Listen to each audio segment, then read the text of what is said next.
الحمد لله نحمده ونستعينه ونستغفره ونؤمن به ونتوكل عليه ونعوذ بالله من شرور أنفسنا ومن سيئات أعمالنا من يهده الله فلا مضل له ومن يضلله فلا هادي له ونشهد أن لا إله إلا الله وحده لا شريك له ونشهد أن سيدنا ومولانا محمدا عبده ورسوله الذي أرسل بالحق بشيرا ونذيرا وداعيا إلى الله بإذنه وسراجا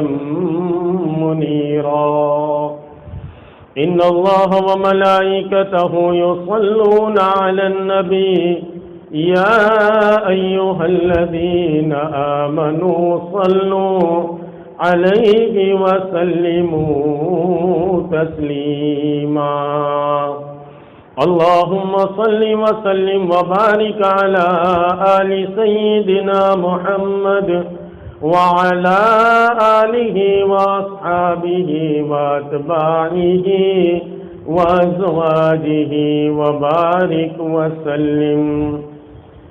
قابل احترام بزرگ اور دوستو، اللہ رب العزت نے اس دنیا کے اندر سوالاخ انبیاء علیہ السلام کو جو بھیجا وہ ایمان کے سکھلانے کے لیے اور ایمان کے بتلانے کے لیے بھیجا.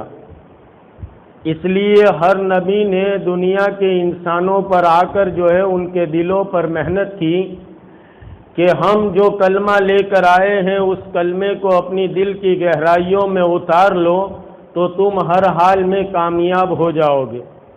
اس لیے کہ ایمان یہ اصل سرمایہ ہے، اصل پونجی ہے اور اصل مایہ ہے. ایمان کا معاملہ ایسا ہے جیسے میرے اندر میں روح ہے، اعمال جو ہے وہ سپورٹر ہے. اعمال کے ذریعے سے جنت میں درجات کو بلند کیے جائیں گے، لیکن جنت میں جو ایڈمیشن ملنے والا ہے اور جنت میں جو داخلہ ملنے والا ہے وہ ایمان کی بنیاد پر ملنے والا ہے.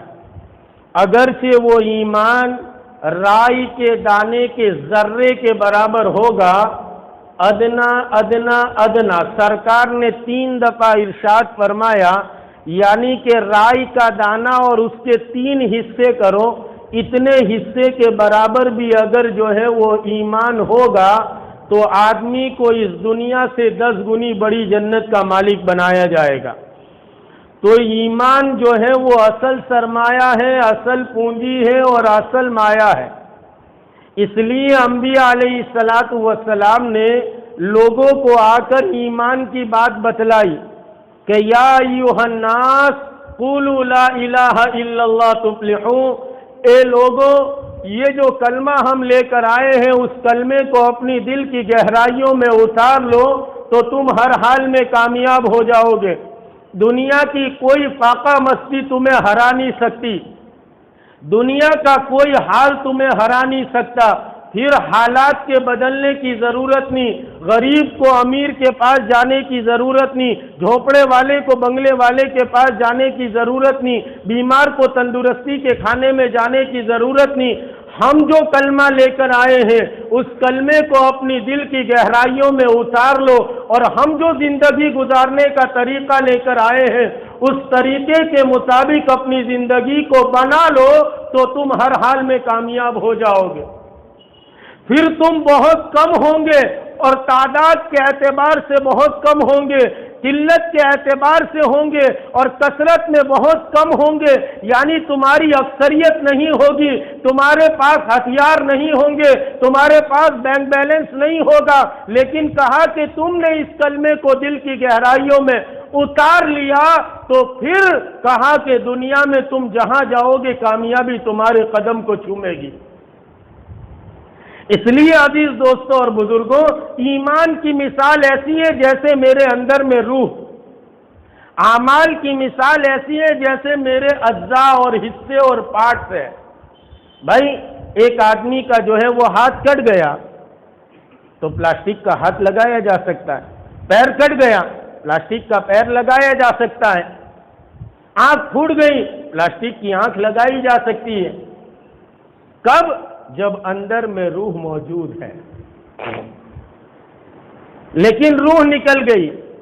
اب تو کہا کہ یہ جسم کا ڈھانچہ بیکار ہے، اس کو لاش کہتے، مردہ کہتے، دفن کرو. بالکل ٹھیک اسی طرح جتنے اعمال ہیں وہ اجزاء اور حصے اور پارٹس ہیں، اور روح جو ہے وہ ایمان ہے.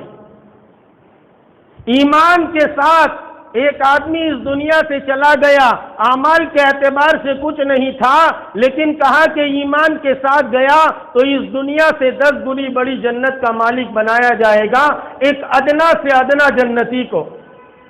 اور ایمان کے بغیر حضرت ابراہیم خلیل اللہ ہے، اللہ کے خلیل ہے، اللہ کے دوست ہے، ان کا باپ آزر بغیر ایمان کے دنیا سے چلا گیا. ابراہیم کا خلیل ہونا، اللہ کا دوست ہونا انہیں جہنم سے چھٹکارا نہیں دلا سکے گا. ہاں ایمان ہر ایک کو اپنا لے کر جانا پڑے گا تو سفارش کسی اور کی چلے گی. مثال سمجھو، بھائی میں کوسمبا سے آیا، چشمہ بھول گیا اپنا، اب قرآن پڑھنا ہے، نظر نہیں آتا تو کسی اور کا، شیخ صاحب کا چشمہ لگایا، پٹھان صاحب کا چشمہ لگایا، بینڈ والے صاحب کا چشمہ لگایا، میمن صاحب کا چشمہ لگایا. تو چشمہ لگایا تو دکھے گا، آنکھیں میری ہے تو چشمہ کسی اور کا چلے گا. ایمان اپنا ہے تو سفارش کسی اور کی چلے گی، ورنہ جو ہے وہ ابراہیم خلیل اللہ ہے، اللہ کے دوست ہے، انہیں جو ہے اپنے باپ کو آزر کو جہنم سے چھٹکارا نہیں دلا سکے. یہاں تک کہ میرے اور آپ کے آقا محمد الرسول اللہ صلی اللہ علیہ وسلم، ساری کائنات کے امام اور ہم سب کے امام، ہم سب کے افسر جناب رسول اللہ صلی اللہ علیہ وسلم کے چچا اور محسن چچا، جس نے بڑے بڑے احسانات کیے، ایسے چچا بغیر ایمان کے اس دنیا سے چلے گئے. حضور کا ختم المرسلین ہونا، خاتم النبیین ہونا انہیں جہنم سے چھٹکارا نہیں دلا سکے. اس لیے ایمان یہ ہماری زندگی میں تسلسل کے ساتھ ہے. دوسرے جو اعمال ہے، بھائی نماز وقت ہے، نماز کا تو نماز ہے. ایک آدمی عاقل ہے، بالغ ہے، مسلمان ہے، تو کہا کہ ظہر کا وقت شروع ہوا تو اس پر ظہر فرض ہو گئی. اس کے پاس مال ہے تو زکوٰۃ دینی پڑے گی، اس کے پاس مال ہے تو حج کرنا پڑے گا. رمضان کا مہینہ آ گیا تو روزے رکھنا پڑیں گے. لیکن ایمان ایک ایسی چیز ہے جو زندگی میں آدمی سویا ہے، کھا رہا ہے، پی رہا ہے، چل رہا ہے، ہر حال میں ایمان کا ہونا ضروری. اس لیے ایمان کی علاماتیں بتائی احادیث میں، اور ایمان کے خلاف نفاق کی علامتیں بھی بتائی. اس لیے مجھے اور آپ کو اللہ رب العزت نے کتنا اچھا طریقہ عطا فرمایا، اہل سنی والجماعت کا طریقہ عطا فرمایا، جس میں قرآن بھی ہے، حدیث بھی ہے، علماء امت کا اجتہاد بھی ہے، علماء امت کا استنباط بھی ہے، اور قیاس بھی ہے. یہ ہے اہل سنی والجماعت کا آئینہ. ورنہ خالی قرآن اور حدیث کے نام سے بھی لوگوں کو گمراہ کیا جا رہا ہے. ہاں مجھے اور آپ کو سمجھنا پڑے گا، میں اور آپ قرب قیامت کے دور سے گزر رہے ہیں. بڑا جو گرو گھنٹال ہے دجال، وہ تو بعد میں آنے والا ہے. یہ چھوٹے چھوٹے دجال آ رہے ہیں، منی دجال. ہاں کوئی کس شکل میں، کوئی کس شکل میں. اور اس لیے ہمارے مولانا احمد محمد پرتاپ گڑھی سنایا کرتے تھے، اگر ہم آزاد ہوتے خدا جانے کہاں ہوتے. ہم آزاد ہو جاتے، شریعت کا بندھن توڑ دیتے، طریقت کا بندھن توڑ دیتے، قرآن کی بات چھوڑ دیتے، حدیث کی بات چھوڑ دیتے، تو پتہ نہیں ہم کہاں ہوتے. کوئی آگا خانی بن جاتا، کوئی قادیانی بن جاتا، کوئی کیا بن جاتا. اگر ہم آزاد ہوتے خدا جانے کہاں ہوتے، مبارک عاشقوں کے واسطے دستور ہو جانا. ہمارے لیے دستور بنا ہے، ہمارے لیے جو ہے وہ نشانیاں موجود ہے، قرآن بھی ہے، حدیث بھی ہے، اس لیے ہم کو قرآن اور حدیث دیکھنا پڑے گا۔ آقا صلی اللہ علیہ وسلم نے ایک بات ارشاد فرمائی، ہم اس کو اٹھاتے ہیں۔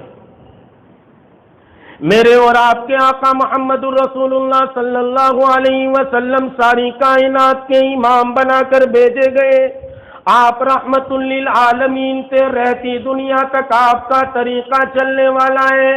آپ نے غیر ایمان کی اور منافقین کی نشانیاں بتائیں۔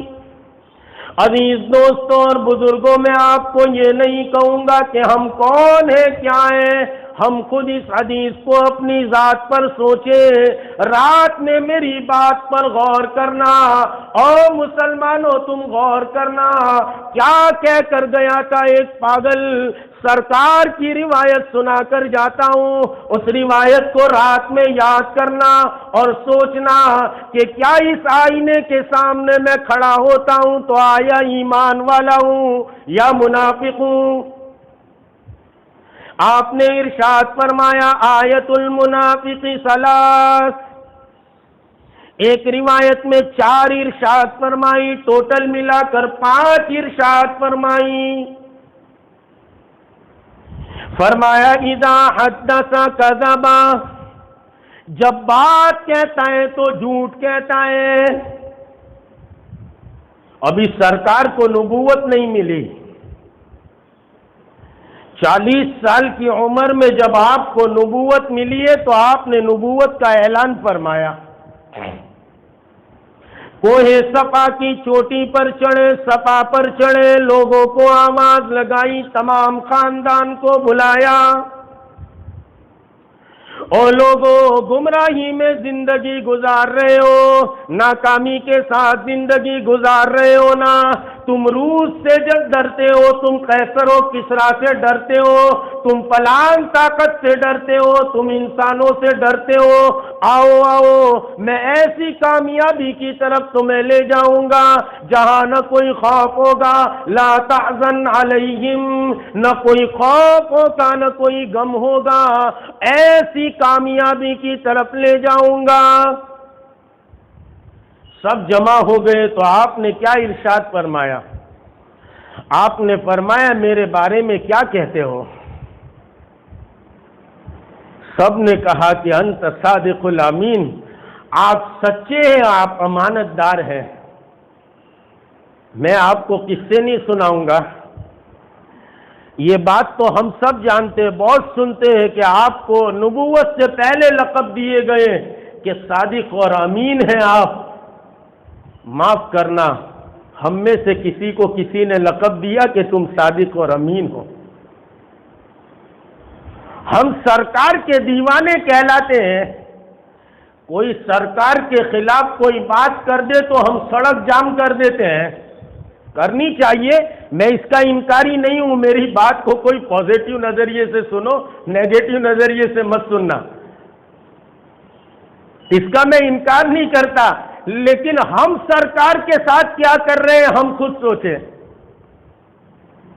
ارے بھائی ہمیں سرکار سے محبت ہے، اس لیے قاعدہ لکھا، قاضی ثناء اللہ پانی پتی رحمت اللہ علیہ فرماتے، یا غالباً کسی اور بزرگ کا قول ہے کہ مرید پہلے پناہ شیخ ہوتا ہے۔ جب آدمی بیعت ہو جاتا ہے کسی شیخ سے تو پہلے اس شیخ میں فنا ہو جاتا ہے، کرتا اس کے جیسا، پاجامہ اس کے جیسا، ٹوپی اس کے جیسی، ادا اس کے جیسی، جھٹا اس کے جیسی، کیوں کہا اس سے محبت کرتا ہے۔ مرید پہلے پناہ شیخ ہوتا ہے، پھر پناہ رسول ہوتا ہے، پھر پناہ اللہ ہو جاتا ہے، پھر اللہ میں پناہ ہو جاتا ہے۔ تو ہمیں حضور سے محبت ہے، تو کیسی محبت ہے ہم دیکھیں تو صحیح۔ حضور کو تو نبوت سے پہلے یہ کہہ رہے ہیں کہ تم صادق ہو، امین ہو، آپ سچے ہو، آپ امانت دار ہو۔ چند دن پہلے ہی میں نے شاید گاڑی میں ساتھیوں کو سنایا تھا کہ ایک بات دیکھو کہ اللہ رب العزت نے شہداء کی بات تھی، اسی مہینے میں سنایا تھا آپ لوگوں کو، میں نے کہا تھا اس وقت کہ جو ہے وہ شہداء کے بارے میں آپ نے ارشاد فرمایا، حضور پاک صلی اللہ علیہ وسلم نے، آپ کا ایک ارشاد ہے، آپ نے فرمایا التاجر صدوق الامین مع النبیین والصدیقین والشہداء، شہداء سے پہلے صدیقین کا ذکر ہے۔ شہید ہونا کتنا اونچا مقام ہے کہ آدمی اللہ کے راستے میں کہا کہ اللہ کے دین کے خاطر اپنی گردن کٹا دے، بیوی کو بیوہ کر دے، بچوں کو یتیم کر دے، گھر بار کو چھوڑ دے، اس دنیا کی جو ہے وہ داد و دہیش کو چھوڑ دے اور اللہ کے راستے میں قتل ہو جائے، اس کو شہید کہتے ہیں۔ اس کا مرتبہ یہ ہے کہ ایک قطرہ اس زمین پر نہیں گرتا، اللہ اس کی مغفرت کر دیتے ہیں۔ اس سے پہلے اللہ کے نبی نے مع النبیین والصدیقین کہا، صدیقین کا درجہ شہداء سے بڑا ہوا ہے۔ خیر بات آگے نکل جائے گی۔ آپ نے فرمایا اذا حدث کذب، جب بات کہتا ہے جھوٹ کہتا ہے۔ آج جھوٹ دال چاول کی طرح ہو گیا۔ 10 کلومیٹر دور ہوتا ہے، فون کرو کہتا ہے بس تمہاری گلی میں آ چکا ہوں۔ ابھی تو کتنا دور ہے۔ تو منافق وہ ہوتا ہے جو جھوٹ کہتا ہے، بات کہتا ہے جھوٹ کہتا ہے، اور مومن وہ ہوتا ہے جو سچا ہوتا ہے۔ جان جائے جان کی پرواہ نہیں، مال جائے مال کی پرواہ نہیں، لیکن کہا کہ میں تو سچی بات کہوں گا۔ ارے عبد القادر جیلانی رحمت اللہ علیہ کی والدہ نے نصیحت کی تھی، بیٹا سچ کہنا۔ حضور نے ارشاد فرمایا ہے الصدق ینجی والکذب یہلک۔ ڈاکوؤں نے گھیر لیا، تمام کے تمام سامان چھپا رہے ہیں۔ ڈاکوؤں کے سردار نے کہا تیرے پاس کچھ ہے؟ کہا کہ 40 اشرف یا میری ماں نے بغل میں سل کے دی ہیں۔ ماضی قریب میں مولانا لطف اللہ صاحب رحمت اللہ علیہ تھے، ان کو کسی شادی کے اندر جانا تھا، بیل گاڑی کا زمانہ تھا، اپنے اہل و عیال کے ساتھ بیل گاڑی میں جا رہے تھے، اور جاتے جاتے ڈاکوؤں نے روک لیا۔ حضرت جلدی سے بیل گاڑی سے اترے اور کہا کہ دیکھو میرے پاس جتنا مال ہے، دولت ہے، سونا ہے، چاندی ہے، سب آپ کو دے دوں گا، لیکن میرے ساتھ میری جو ہے وہ گھر کی خواتین ہیں، تم میری عزت پر ہاتھ نہ ڈالنا۔ وعدہ ہو گیا کہ جتنا ہے سب دے دو، ہم کچھ نہیں کریں گے، اس لیے کہ مومن اپنا سب کچھ دے کر اپنی عزت بچا لیتا ہے، اور منافق اپنا جو ہے وہ کچھ لوٹنے نہیں دیتا، اور عزت لوٹ جائے تو لوٹ جانے دیتا ہے۔ اب آج ہماری ماں بہنیں کہاں گھوم رہی ہے؟ ہم سوچیں میں نہیں کہوں گا آپ کو، میں کسی کو ایسا کہنے کا حق نہیں رکھتا، اللہ معاف فرمائے، ہم کسی کو تانا نہیں دیتے، لیکن ہم خود سوچیں کہ ہماری ماں بہنیں، ہماری عزتیں آج بازاروں میں ہے یا گھر کے اندر محفوظ ہے، اور گھر میں بھی محفوظ ہے تو ان کے ہاتھ میں ذلت کے توق 6-7 انچ کے موبائل ہے یا نہیں ہے؟ یہ یہود کی سازش ہے۔ یاد رکھو یہ مسلمانوں کو اور ایمان کو برباد کرنے کے لیے، جیسے شروع میں نے کہا کہ ان کو پتا ہے کہ ان کے پاس ایک دولت ہے، وہ دولت جب تک ان کے پاس ہے جس کو ایمان کی دولت کہتے ہیں، دنیا ان کو کبھی نہیں ہرا سکتی، تو سب سے پہلے ان کے ایمان پر جو ہے وار کرو۔ اس لیے سفیان ثوری رحمت اللہ علیہ فرماتے ہیں دنیا کے بادشاہوں کو اور دنیا کے بادشاہوں کو اگر پتہ چل جائے کہ ہمارے دلوں میں اللہ نے ایمان کی کیا دولت جو ہے وہ دی ہے، تو بجائے زمین کے ٹکڑوں پر قبضہ کرنے کے ہمارے دلوں پر قبضہ کر لیں۔ ہاں لیکن میرا اور آپ کا ایمان کمزور ہے تو ہم ان حالات کا مقابلہ نہیں کرتے۔ ایمان تو سیکھنا پڑے گا۔ دنیا کی چیزیں، دنیا کا علم بغیر سیکھے نہیں آتا، تو ایمان کیسے بغیر سیکھے آ جائے گا؟ سفیان ثوری رحمت اللہ علیہ ایمان کے سیکھنے کے لیے نکلے، کئی سال تک نکلے، جنگلوں میں چلے گئے، اس زمانے کا جو درہم تھا، جو اشرفی تھی، وہ ساتھ لیا، اور ساتھ لے کر ایمان کے سیکھنے کے لیے نکلے۔ ایک مدت گزر گئی، جب ایمان اندر میں بن گیا اللہ پر توکل آ گیا، زہد آ گیا، تو پھر وہ تمام دنانیر یا دراہیم یا اشرفی جو تھی وہ صدقہ کر دی۔ پھر آسمان کی طرف دیکھا اور کہا کہ اب آسمان برسانا چھوڑ دے، زمین اگانا چھوڑ دے، آسمان تانبے کا ہو جائے، زمین فولاد کی ہو جائے، آسمان برساتا نہیں، زمین اگاتی نہیں، اسباب معیشت، زندگی جینے کے جتنے اسباب ہیں وہ توڑ پھوڑ کر فنا کر دیے جائے۔ پھر سفیان کے دل میں ایک وہمہ اور ایک خدشہ گزرے کہ اب کیسے پلوں گا، تو سفیان کافر ہو جائے۔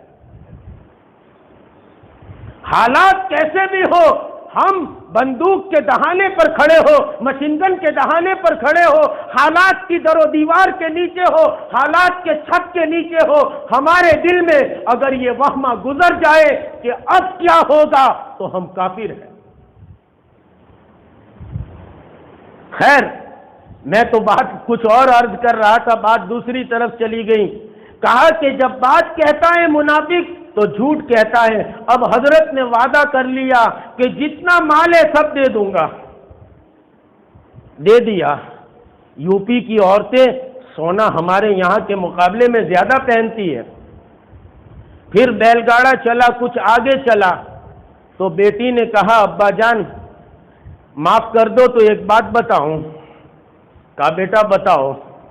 کہا ابا جان میری آخری انگلی میں ایک چھلا ہے سونے کا، میں جلدی جلدی میں اتارنا بھول گئی، دینا بھول گئی۔ آپ نے فرمایا بہت بڑی غلطی کر دی، ہم نے جھوٹ کہہ دیا، واپس گاڑا لیا۔ ڈاکوؤں کے سردار کے پاس آئے، ڈاکوؤں کے سردار نے کہا جان چرا کر بھاگے تھے اور جان بچا کر بھاگے تھے، دوبارہ کیوں آ گئے؟ کہا کہ آپ معاف کر دو تو ایک بات کہوں۔ کہا کیا بات ہے؟ کہا پہلے آپ معاف کر دو تو میں آپ کو ایک بات کہوں۔ کہا کہ ہم نے معاف کیا۔ کہا کہ میں نے آپ کو کہا تھا میں سب کچھ دے دوں گا اور میں جھوٹ نہیں کہہ سکتا، میری بچی کے ہاتھ میں ایک چھلا رہ گیا تھا، میں آپ کو دینے کے لیے آیا ہوں۔ ڈاکوؤں کے سردار نے سر پکڑا اور کہا کہ ہائے ہائے، ایک آدمی تو ایک چھلا واپس دینے کے لیے حضور کے ارشاد کی تعمیل میں واپس آتا ہے، اور میں برس ہاں برس گزر گئے اور لوگوں کا جو ہے وہ مال لوٹتا ہوں۔ کہا کہ آج سے میں توبہ کرتا ہوں، بس کر دو مولوی صاحب، یہ سب کچھ تمہارا لے جاؤ، اور آج سے میں توبہ کرتا ہوں۔ الصدق ینجی والکذب یہلک، اس لیے کاروبار میں بولو تو سچ بولو، جھوٹ نہ کہو۔ بھائی میرے کو 150 میں چاہیے تو کیا کہتا ہے؟ نہ اپا نہیں آوے، 140 کی خریدی ہے۔ واللہ سچی بولو، 120 کی خریدی ہوگی لیکن کیا کہتا ہے 140 کی؟ نہیں ایسا کہو بھائی میرے کو نہیں پڑوڑتا، میں 150 میں نہیں دے سکتا، ختم ہو گئی بات، وہ چھین کے تو لے نہیں جائے گا، ہے نا۔ اکثر میں جاتا ہوں تو کبھی کہ دے دو تو کتنے لوگ کہتے ایسے تو اتنے کا ہے پر مول صاحب تم تو میں فوراً آگے کا جملہ کہتا ہوں کہیں نہیں مول صاحب اتنے 20 زیادہ لے لے، کئی واندہ نہیں، اور تھی تو پولیس بے ڈنڈا وزارے مارے مار لے۔ خیر تو جب بھی بولو سچ بولو، جھوٹ نہیں۔ منافق جھوٹ بولتا ہے اور مسلمان سچ بولتا ہے۔ آپ علیہ الصلوۃ والسلام نے تو کعبہ کی دیوار کے ساتھ جو ہے وہ ٹیک لگا کر بیٹھے تھے، میرے اور آپ کے محبوب صلی اللہ علیہ وسلم بیٹھے ہو گئے، دیوار کا سہارا چھوڑ دیا اور ارشاد فرمایا ایاک و شہادت الزور، ایاک و شہادت الزور۔ ارے صحابہ کو سنایا، رہتی دنیا تک کے لیے مجھے اور آپ کو درس دیا کہ جھوٹ کے اوپر شہادت بھی نہ دے، گواہ بھی نہ بنے، جھوٹ بات ہے، ہم کو پتا ہے کہ یہ جھوٹ کہتا ہے، اس پر شہادت بھی نہ دے۔ ایک آدمی پر واقعتاً کیس چل رہا ہے، پاسپورٹ آفس میں پاسپورٹ ڈالا اور اس نے گواہ میں میرا نام لکھا، مجھے پتا ہے کہ اس پر واقعتاً جو ہے وہ کوئی کیس چل رہا ہے، اب میں نے وہاں شہادت دی، میں بھی اتنا ہی گنہگار ہوں۔ ایاک و شہادت الزور، کہا کہ جھوٹ کی گواہی سے بھی بچو۔ خیر ایک علامت یہ بتائی، دوسری بات ارشاد فرمائی وَإِذَا وَعَدَ أَخْلَفَ، جب وعدہ کرتا ہے وعدہ خلافی کرتا ہے۔ آج ہم بہت وعدے کرتے ہیں، اتنا دے دو، کاروبار کے لیے ضرورت پڑتی ہے، سرکار نے بھی جو ہے وہ قرض لیا ہے، لیکن پھر جو ہے وہ قرضہ دینے کی باری آتی ہے تو منہ چراتا ہے، گلی پکڑتا ہے، نہیں، جو تاریخ دی اس تاریخ پر اس کو لوٹا دو۔ نہیں لوٹا سکتے، آپ کے پاس ابھی انتظام نہیں ہوا، اس کو منہ دکھاؤ، اس کو جا کر کہو کہ دیکھو ابھی میرے پاس انتظام نہیں ہے۔ حضور نے فرمایا ہے کہ جو قرض دار کو اور قرض خواہ کو مہلت دیتا ہے اللہ تعالیٰ اس کو یہ دیں گے، آپ مجھے معاف کرے، تھوڑی سی مہلت دے، لیکن پھر وہ مہلت کا غلط استعمال نہ کرے۔ لیکن اللہ ماشاءاللہ بہت سے لوگوں کی لینے کے بعد دینے کی نیت ہی نہیں ہوتی، کس کے دیے تمہارے دیں گے، ہمارے باپ نے کسی کے نہیں دیے تو ہم کہاں دیں گے۔ وہ بیچارہ ایک لینے والے کی ملاقات ہو گئی دینے والے سے، اس کے باقی تھے بہت برسوں سے، اور ملاقات ہوئی تو بیت اللہ میں طواف کر رہے تھے، تو اس نے پیچھے سے جا کر پکڑا اور کہا کہ بھائی اب اللہ کے گھر میں ہے، اب تو سچا بول اللہ کے گھر کے سامنے دیکھ کر کہ کب دے گا تو میرے پیسے۔ تو دیکھو نہیں دینے والے کے پاس کتنے بہانے ہوتے ہیں، اس نے بھی بیت اللہ کی طرف دیکھا اور کہا یہ گھر والا جب میرے کو دے گا تو میں تیرے کو دے گا۔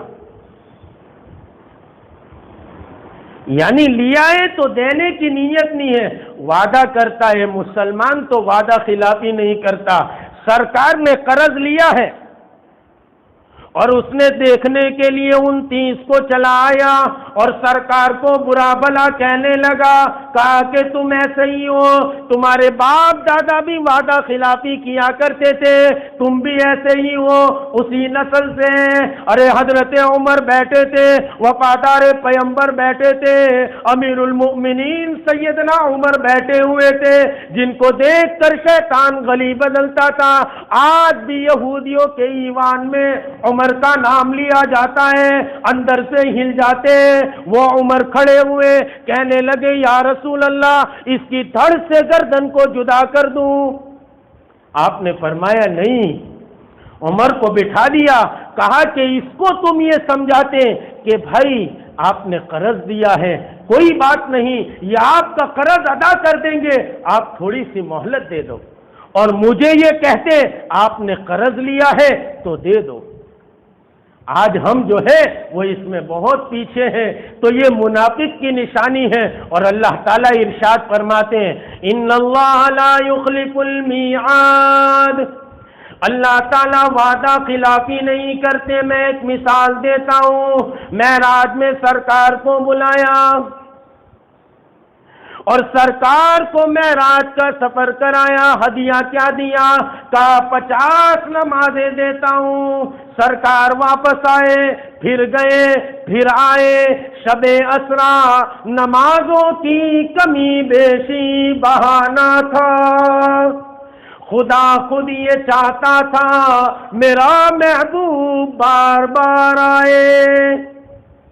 50 نمازیں عطا کی، یکے بعد دیگرے جاتے رہے، 5 رہ گئیں، لیکن اللہ نے ارشاد فرمایا دیکھو ہم نے تمہیں 50 نمازیں دی تھی اور ہم وعدہ خلافی نہیں کرتے، رہ تو گئی 5، لیکن 5 پر ہم 50 کا ثواب دیں گے۔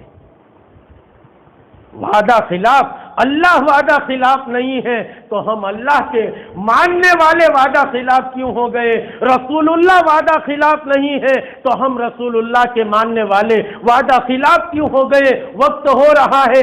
تیسری نشانی یہ بتائی کہ جو ہے وَإِذَا اؤْتُمِنَ خَانَ، جب امانت رکھی جاتی ہے تو خیانت کرتا ہے۔ سرکار کی امانت کا حال کیا تھا کہ ہجرت کی رات ہے اور آپ کے پاس بہت سے لوگوں کی امانتیں موجود ہیں، آپ کے پاس امانتیں ہیں، لوگوں کے بنڈل موجود ہیں۔ حضرت علی کو بلایا، اپنی جگہ پر سلایا اور کہا کہ سب کی امانتیں واپس کر کے آنا۔ ہجرت کی رات ہے، ارے اس رات کا میں آپ کے سامنے کیا تذکرہ کروں، جس وقت تمام طاقتیں سرکار کے خلاف کھڑی ہوئی تھی، اور اسی لیے تو سرکار چھوڑ کر مکہ مدینہ جا رہے تھے۔ ایسی زبردست سخت کٹھن مسئلے میں آپ نے اپنی امانتوں کی پاسداری کی۔ آج ہمارے پاس لوگ امانت رکھوانے کو تیار نہیں ہے۔ ارے لوگ صحابہ کے پاس اپنی بچیوں کو امانت چھوڑ کر جاتے تھے۔ خیر اب وقت نہیں ہے۔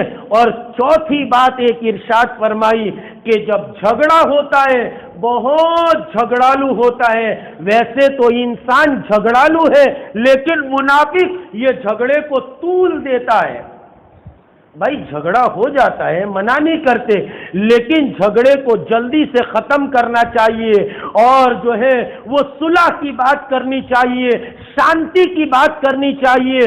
لیکن یہاں تو جھگڑا ہوتا ہے تو پچھلے 15-20 جو ہے وہ سالوں کا اور کئی خاندان کو لپیٹ میں لے لیتا ہے، اور یہ پچھلی اچھلی یہ وہ نہیں۔ صحابہ کے زمانے میں ایک جھگڑا ہوا، اس کا میں قصہ سنا کر بات کو ختم کروں۔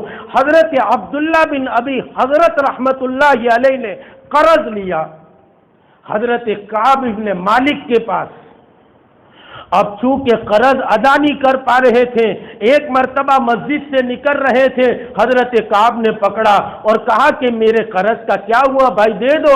کہا ابھی تو نہیں ہے۔ خیر بات بڑی اور ذرا آواز ہوا، سرکار نے پردہ ہٹایا اور دیکھا کہ جھگڑا ہو رہا ہے۔ 1 منٹ میں سرکار بات کو سمجھ گئے۔ انبیاء باتوں کو سمجھ جایا کرتے تھے۔ خیر میں مختصر میں عرض کروں، آپ نے کہا یا کعب، حضرت کعب نے آپ کی طرف دیکھا، کہا سرکار آپ ہمارا جھگڑا سن رہے تھے، ہماری باتیں سن رہے تھے، فرماؤ۔ آپ نے صرف اشارہ کیا، صحابہ اشاروں پر جان دیتے تھے۔ آپ نے یوں انگلی کا اشارہ کیا اور دوسری انگلی کو یوں رکھا اور یوں کر کے کٹ کیا۔ حضرت کعب سمجھ گئے کہ سرکار کہتے ہیں آدھا قرضہ معاف کر دو اور آدھا لے لو۔ حضرت کعب نے کہا ٹھیک ہے میں نے معاف کر دیا۔ آپ نے فرمایا حضور نے عبداللہ بن ابی حضرت سے دیکھو میں نے آدھا معاف کرا دیا، اب آدھا تم دے دو، ابھی کے ابھی دے دو، اب یہ ویٹ نہیں کرے گا۔ فوراً وہ گئے اور لا کر دے دیا۔ جھگڑا ہوا لیکن ختم ہو گیا۔ جھگڑا ہو جائے ختم کر دو، یہ منافق کی نشانیاں ہیں۔ اس کے خلاف اگر یہ چیزیں ہمارے اندر ہے تو نفاق ہے۔ اللہ تعالی ہم سب کو ان علامات سے بچنے کی توفیق عطا فرمائے۔